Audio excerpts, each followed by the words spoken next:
Bismillahirrahmanirrahim. Assalamualaikum warahmatullahi wabarakatuh. Alhamdulillah wassalatu wassalamu ala Rasulillah wa ala alihi wa sahbihi wa mawalah. Qala Nabi sallallahu alaihi wasallam, kam min sha'imin laisa lahu min siyamihi illa al-ju'i wal 'atas. Baik para murid SMP Islam Al-Azhar Cianjur, alhamdulillah hari ini hari keempat kita melaksanakan shaum di bulan suci Ramadan. Mudah-mudahan shaum kita diterima oleh Allah Subhanahu wa taala.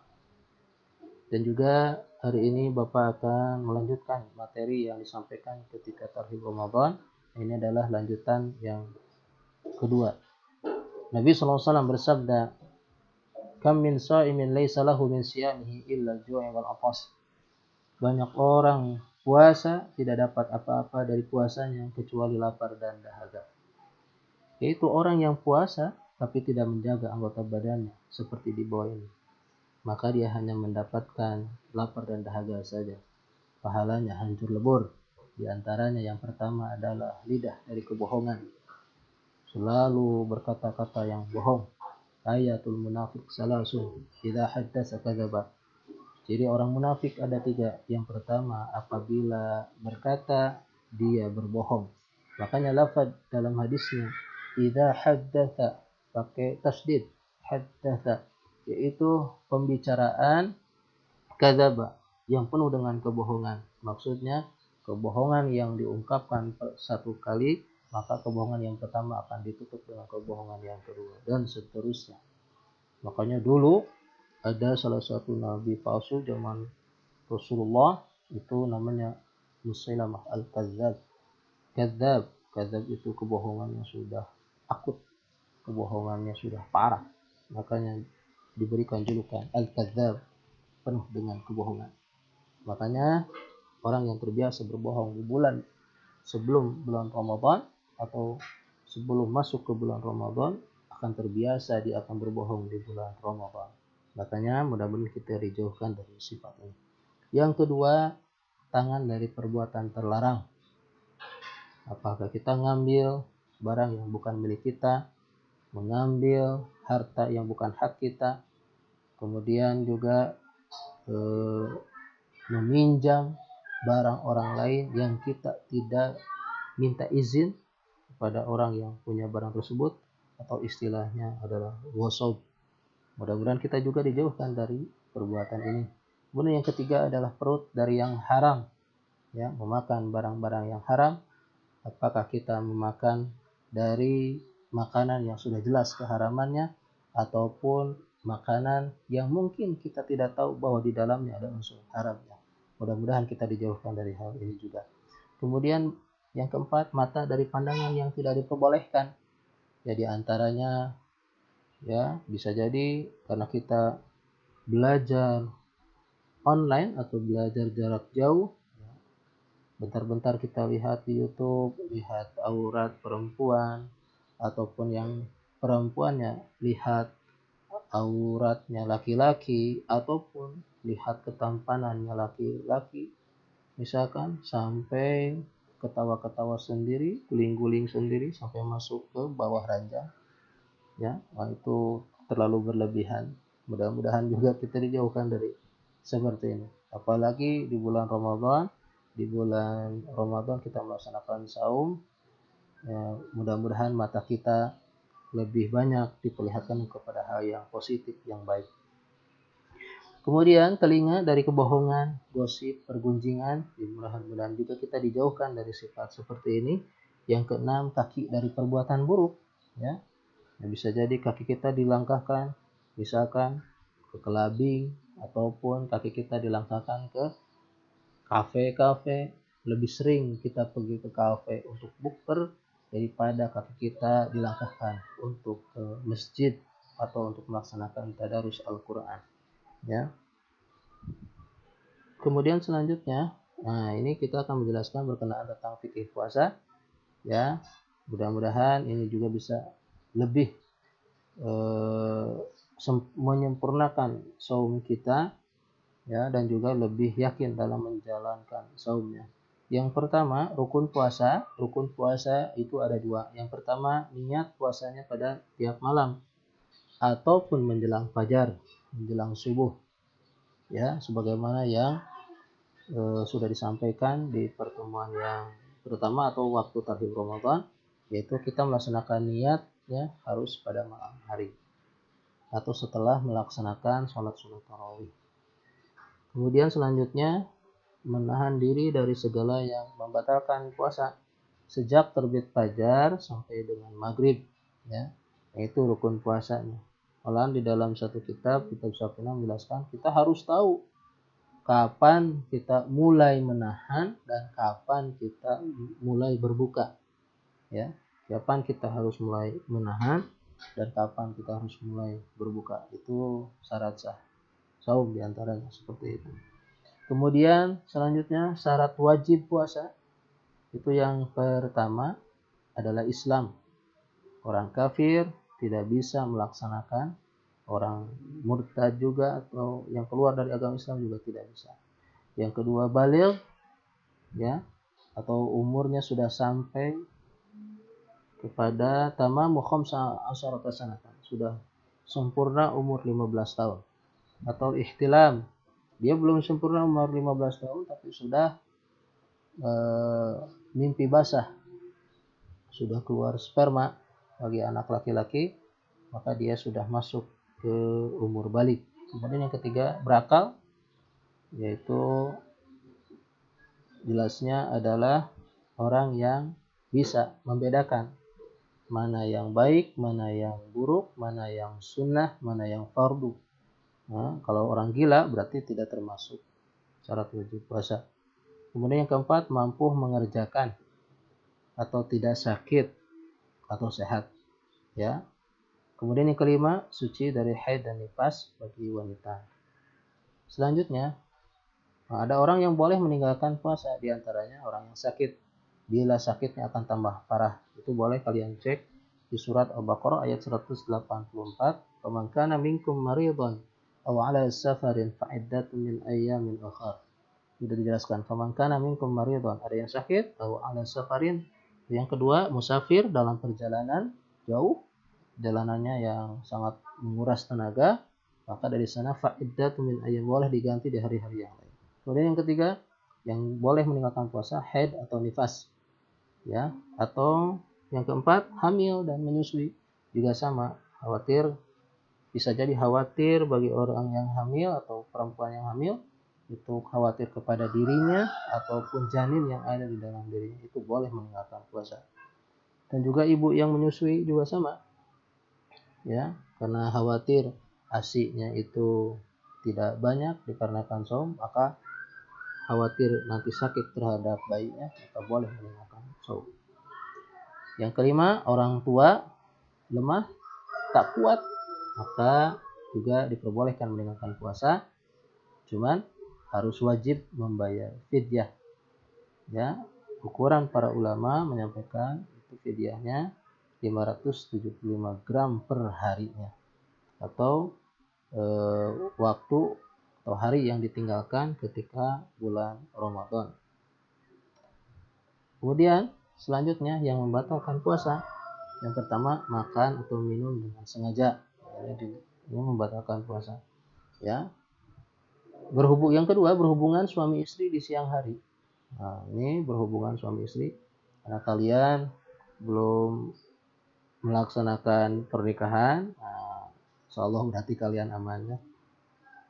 Tapi ini bagi yang sudah menikah, maka berhubungan suami istri di siang hari, maka wajib kafarat atau kifarat, ya. Di sini ada 3 yang dilakukan. Pertama, puasa 2 bulan berturut-turut, maka hukumannya mau dia melakukannya 1 kali, dia puasa 2 bulan berturut-turut sehabis nanti bulan Ramadan, ya. Kalau nggak kuat, memerdekakan saya, memerdekakan budak, ya. Cuman kalau di kita ataupun di negara Arab sudah tidak ada lagi yang istilah hamba sahaya. Tapi kalau tak mampu, sedekah kepada 60 fakir miskin dengan kisaran 3/4 liter per orangnya. ya. Nah, itu sanksi atau hukuman yang diberikan kepada pasangan suami istri yang melakukan hubungan badan di siang hari. Itu khusus kalau dilakukannya di bulan Ramadan. Kemudian yang ketiga, muntah sengaja dengan memasukkan tangan ke mulut. Nah, itu kalau disengaja, ya, kecuali kalau tidak disengaja. Kemudian yang keempat, berniat membatalkan puasa walau tak makan dan minum. Nah, ini juga hati-hati, jangan sampai hati kita goyah, ya, jika lihat makanan yang enak, orang tua kita lagi masak, mencium bau makanan, punya niat dalam hati, kayaknya harus dibatalin nih puasanya, udah nggak kuat. Nah, maka dari sana sudah batal puasanya. Kalian hati-hati. Kemudian yang kelima, gila atau pingsan. Yang keenam, murtad. Yang ketujuh, mengeluarkan sperma dengan sengaja, ya. Jadi istilah untuk laki-laki mengeluarkan sperma dengan sengaja adalah onani, ya. Kemudian untuk perempuannya adalah masturbasi. Itu kalau dengan sengaja. Kalau mimpi basah, tidur, bangun-bangun, misalkan untuk laki-laki pas bangun kelihatan celana udah pada basah, tapi dengan unsur tidak sengaja, maka saumnya masih bisa dilaksanakan, tidak membatalkan. Tapi kalau sengaja, ya, dikeluarkan secara paksa, itu membatalkan saum. Kemudian yang kedelapan, haid dan nifas. Nah, yang tidak membatalkan puasa, nah, contoh lupa makan atau minum, atau untuk suami istri lupa bersenggama, ya, itu tidak membatalkan asal kondisinya emang betul-betul lupa, ya. Pak, saya lupa makan, malah makan Pak, jadi tapi saya dalam keadaan puasa, lanjutkan puasa, tidak membatalkan. Dua mimpi basah yang tadi disampaikan juga sama, tidak membatalkan puasa. Kemudian mencium atau membelai suami istri jika mampu menahan nafsu, nah itu juga diperbolehkan, tidak membatalkan puasa. Kemudian yang keempat, mandi besar setelah fajar, ya. Misalkan suami istri sudah berhubungan badan, cuman tidak langsung mandi besar, tiba-tiba waktu subuhnya sudah masuk, maka itu tidak membatalkan puasa. Tidak membatalkan puasa. Tapi yang paling bagusnya, paling utamanya adalah sebelum masuk fajar kita kondisinya sudah suci. Kemudian selanjutnya, menelan ludah atau nyedot ingus, itu juga tidak membatalkan puasa. Kemudian menelan air mata atau keringat tak sengaja dan sedikit sehingga tak terasa asin. Kemudian menelan sisa makanan di sela gigi tak sengaja. Jika makanan lebih besar biji kedelai, itu batal. Jadi kalau makannya sudah sebesar biji kedelai itu, kemudian ada di sela-sela gigi, ditelan sama kita, maka itu batal. Kemudian yang selanjutnya, merasakan makan atau mencicipi tanpa merasa di kerongkongan, itu juga tidak membatalkan puasa. Kemudian pakai celak, kemudian kumur-kumur, benda yang terserap pori, dan pendarahan mulut yang sedikit, obat yang dioleskan, mendonorkan darah, itu adalah hal-hal yang tidak membatalkan puasa. Nah, kemudian hikmahnya dari puasa adalah merasakan lapar sehingga ada rasa empati, yaitu ingin menolong fakir miskin. Selanjutnya, hikmah puasa menumbuhkan rasa sabar, berlatih mengendalikan nafsu, mendidik diri agar amanah dan tanggung jawab, melatih kejujuran, ya, karena puasa tak ada yang mengawasi kecuali semuanya hanya diawasi oleh Allah Subhanahu wa taala. Kemudian mengistirahatkan pencernaan, juga membersihkan perut. Malahan dampak puasa terhadap kesehatan ini diteliti oleh salah seorang dokter, Aziz Ahmad, dosen jurusan Biological dan Biomedical Science di Abdul Wali Khan University Pakistan. Puasa bisa mengatasi obesitas, penyakit persendian atau artritis, batu ginjal, pasir empedu, mah menahun, juga diabetes. Namun ingat bahwa tujuan puasa bukan untuk menjadi sehat, tapi agar kita jadi muttaqin. Kemudian selanjutnya, Amalan di bulan Ramadan diantaranya adalah sholat tarawih, kemudian memperbanyak baca Al-Quran, tadarus, dan memperdalam ilmu agama. Dan juga memperbanyak zikir, terutama tanggal 21 sampai dengan tanggal 29 atau 30 saat turunnya Lailatul Qadar.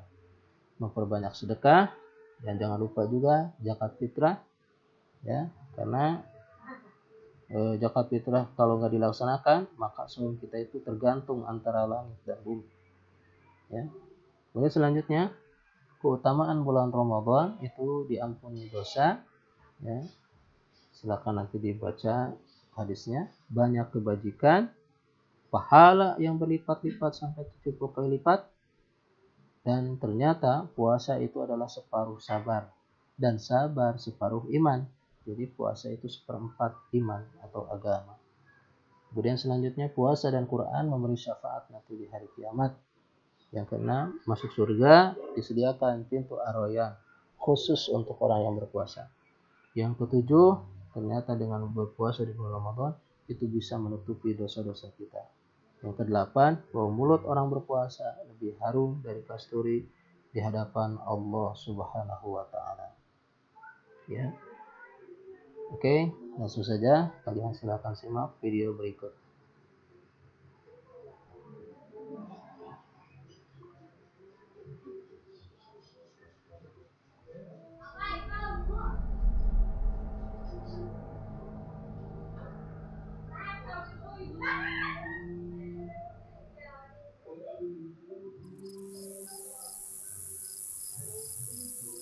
Tamu itu akan datang. Ramadan sudah bersiap untuk mengetuk pintu kehidupan kita. Apa yang harus kita persiapkan? Mayoritas yang hadir di sini itu sudah sering ketemu Ramadan.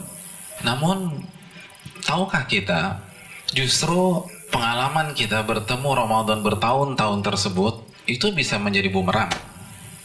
Ada sebuah kaidah yang dijelaskan oleh para ulama kita. Kaidah ini luar biasa. Seringnya berinteraksi itu bisa mematikan sensitivitas. Seringnya berinteraksi itu buat kita nggak sensitif lagi, nggak terharu lagi, biasa-biasa saja. Saya pengalaman kalau nganterin jamaah umroh, khususnya yang baru pertama kali umroh, begitu mereka sampai Masjidil Haram dan lihat Ka'bah pertama kali, itu biasa nangis, mau jenggotnya segede gini, nangis sudah. Ngelihat Ka'bah pertama kali, luar biasa tuh. Dan salting biasanya. Dan bingung mau ngapain. Itu manasik di Jakarta udah gak berlaku lagi tuh. Saat kita kemana nih? Kan kita udah bilangin Pak. Lupa. Kita bisa paham lah. Karena pertama kali ngelihat Ka'bah untuk pertama kali. Dan kadang-kadang ada yang hari pertama gak mau pulang ke hotel. Mau nginep gitu. Iktikaf. Gak mau pulang. Terus kerjanya apa? Ngeliatin Ka'bah aja. Doa, zikir, sholat sunnah. Itu hari pertama. Hari kedua udah mau diajak pulang ke hotel. Pak pulang Pak, capek Pak, nanti masuk angin. Oh iya pulang. Hari ketiga, hari keempat itu mulai berimbang tuh antara hotel dan masjid. Hari ketujuh tawafnya udah di Zamzam Tower kan gitu ya. Udah lupa. Pak ini 10 menit lagi mau masuk ke zuhur. Tenang dulu keponakan saya, oleh-olehnya belum kebeli nih kan begitu ya. Sibuk nyari sana, sibuk cari sini. Apa yang membedakan? Kenapa beda antara hari pertama dengan hari ketujuh? Sudah merasa biasa. Makanya kan kalau kita umroh tuh lihat deh, penjaga toko yang di sekitar ring 1 Masjidil Haram itu kan memang ya azan kan pada tutup semua tuh. Tapi mereka kalau sholat di mana? Masjidil Haram? Enggak, mayoritas enggak, di depan tokonya deh sholat. Padahal Masjidil Haram tuh depan mata mereka. Kalau bahasa kita ngesot juga sampai. Kita bayangkan 25 juta untuk bisa sholat di sana, mereka nggak mau. Kenapa? Karena mereka melihat Masjidil Haram tuh biasa.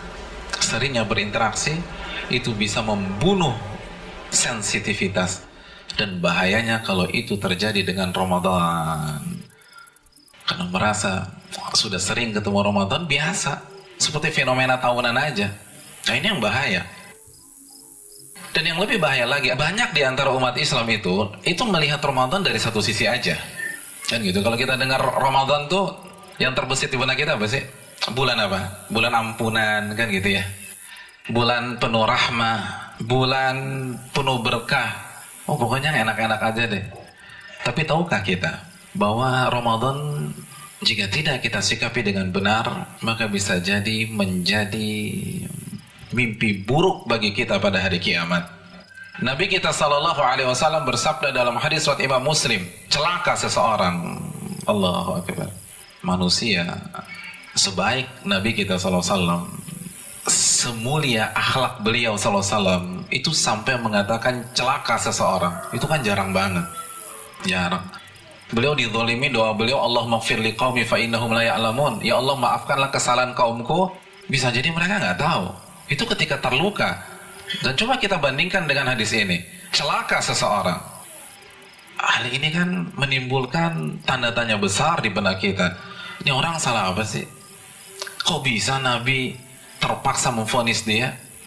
Mari kita simak kelanjutan hadis tersebut. Yaitu seseorang yang memasuki Ramadan, lalu ia jalani hari-harinya di bulan Ramadan sampai Ramadan berpisah dengannya, dan dosanya belum diampuni oleh Allah Subhanahu wa taala. Celaka dia, celaka dia, celaka dia, kata Nabi sallallahu alaihi wasallam. Allahu akbar. Udah kelewatan ya orang. Ramadan, bulan dimana kata Nabi kita SAW, pintu surga dibuka selebar-lebarnya sebagai simbol seluruh akses dan sarana beribadah dimudahkan oleh Allah Subhanahu wa taala. Lalu Anda nggak sholat, lalu Anda nggak puasa, lalu Anda nggak taraweh, lalu Anda nggak baca Quran, lalu Anda nggak tahajud, Anda nggak infak sedekah, kelewatan tuh orang. Ramadan, di mana pintu neraka ditutup rapat-rapat sebagaimana hadis yang sahih, dan gembong-gembong syaitan dibelenggu oleh Allah Subhanahu wa taala. Lalu Anda bermaksiat, lalu Anda masih clubbing, Anda hebat pulang jam 2 malam, itu kelewatan. Celaka dia kata Nabi sallallahu alaihi wasallam. Kita tidak manfaatkan tamu ini, habis kita pada hari kiamat. Tamu itu akan hadir. Tamu itu akan mengetuk setiap pintu kehidupan kita. Apa yang kita persiapkan?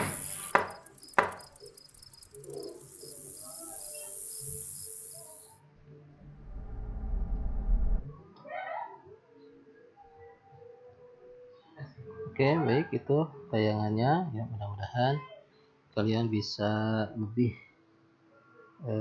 memahami, lebih mempersiapkan, kemudian lebih sempurna dalam melaksanakan saum di bulan suci Ramadan ini. Baik, kepada murid semuanya dipersilahkan kalian nanti membuat laporan resumenya dan kemudian nanti disampaikan ke wali kelas masing-masing.